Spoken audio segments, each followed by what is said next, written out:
இடத்துக்கு போகுவது.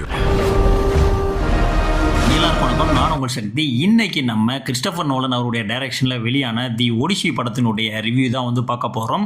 அதுக்கு முன்னாடி ஒரு முக்கியமான விஷயத்தை வந்து நான் சொல்லிடுறேன். நம்ம பார்க்க போகிற இந்த கிறிஸ்டோபர் நோலன் இயக்கத்தில் வெளியாக இருக்கக்கூடிய இந்த ஒடிசி படம் சாதாரண அட்வென்ச்சர் படம் கிடையாது. உலக புகழ்பெற்ற கிரேக்க கவிஞர் ஹோமர் எழுதிய தி ஒடிசி காவியத்தை அடிப்படையாக கொண்டு உருவாக்கப்பட்டது. ஸோ இது வந்து ஒரு நாவல் பேஸ்டு ஒரு மூவி தான். இந்த படத்தினுடைய உண்மையான ஸ்டோரி என்ன அப்படின்னா, நான் ஸ்பாய்லர் எல்லாமே சொல்லிடுறேன். இந்த வார் முடிஞ்சதுக்கப்புறம், அதாவது ட்ரோஜன் வார் அப்படின்னு ஒரு நடக்குது. இந்த வார் முடிஞ்சதுக்கப்புறம் தன்னுடைய நாட்டுக்கும் குடும்பத்திற்கும் திரும்ப போறதுக்காக முயற்சிக்கிறாரு ஒடிசின்ற அந்த மன்னன்.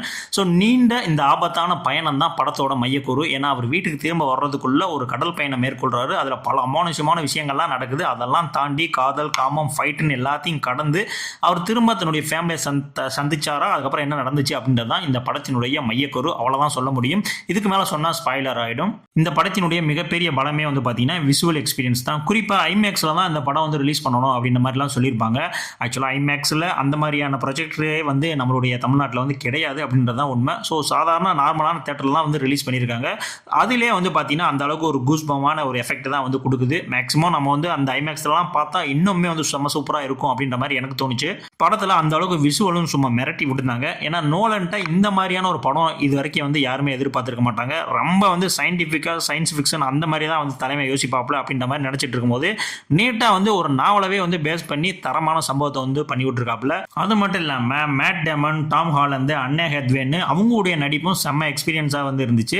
எந்த இடத்துலையுமே இவங்க வந்து நடிச்சிட்டு இருக்காங்க அப்படின்ற மாதிரி தெரியவே இல்லை. கிட்டத்தட்ட அந்த உலகத்துக்குள்ள நம்மளையுமே வந்து கூட்டிட்டு வந்துட்டாங்க அப்படின்னு தான் சொல்ல முடியும். அவர் வந்து ஒன்று கிரியேட் பண்ணி வச்சிருக்காரு, அந்த ஒடிசின்னு சொல்லிட்டு அந்த ஒரு வேர்ல்டு. ஸோ அந்த வேர்ல்டுக்குள்ள வந்து நீங்கள் கிட்டத்தட்ட 2 மணி நேரம் 52 நிமிஷம் வந்து ட்ராவல் பண்ணுவீங்க. அந்த அளவுக்கு வந்து அந்த அட்மாஸ்பியர் வந்து கிரியேட் பண்ணி வச்சிருந்தாங்க. படத்தில் என்ன மிகப்பெரிய பாசிட்டிவாக இருந்துச்சு அப்படின்றத நான் சொல்லிட்டேன். பட் எனக்கு ஒர்க் அவுட் ஆகாத விஷயங்கள் நிறைய விஷயங்கள் இருந்துச்சு. அது என்ன அப்படின்னா, கிறிஸ்டோபர் நோலனுடைய அந்த டைலாக்ஸ் எல்லாம் இருக்குல்ல, ஸோ அது வந்து எனக்கு நார்மலாகவே எல்லா படங்கள்லையுமே வந்து அந்த அளவுக்கு வந்து எனக்கு பிடிக்காது.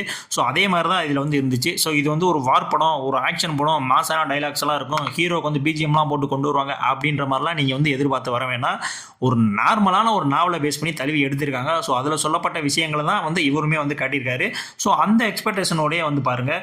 ஆனால் இதுக்கு முன்னாடி நடித்த அந்த நோலன் படங்கள்லாம் இருக்குல்ல, அதெல்லாம் வந்து உங்களை கன்ஃபியூஸ் பண்ணுற மாதிரி நிறைய விஷயங்கள்லாம் வந்து இருக்கும். அந்த மாதிரியான எந்த விஷயங்களும் இதில் இல்லை. அதுதான் வந்து எனக்கு தெரிஞ்ச ஒரு மிகப்பெரிய பாசிட்டிவ் அப்படின்ற மாதிரி சொல்லுவேன்.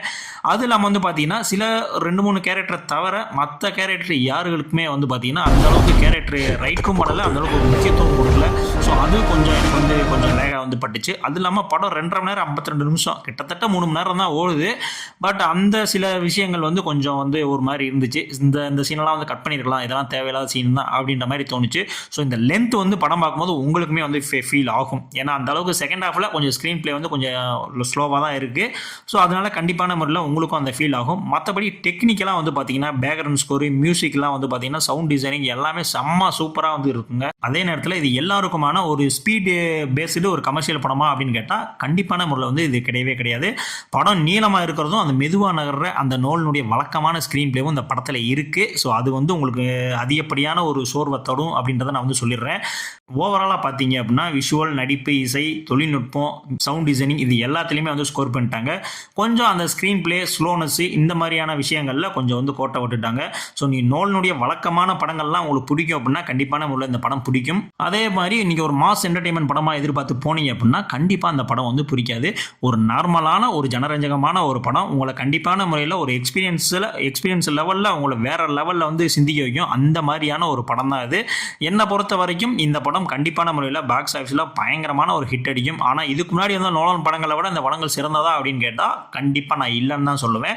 அவருடைய ரேஞ்சுக்கு இது ஒரு ஸ்டெப் கம்மி அப்படின்ற மாதிரி தான் நான் சொல்லுவேன். பட் நீங்கள் படம் பாருங்கள், உங்களுக்கு எந்த மாதிரி இந்த படம் ஒரு எக்ஸ்பீரியன்ஸை கொடுத்துச்சு அப்படின்றத கண்டிப்பான முறையில் வந்து கமெண்ட்ஸில் வந்து சொல்லிட்டு போங்க. ஸோ இதே மாதிரியான அடுத்த ஒரு ரிவ்யூவில் வந்து உங்களை நான் சந்திக்கிறேன். நன்றி.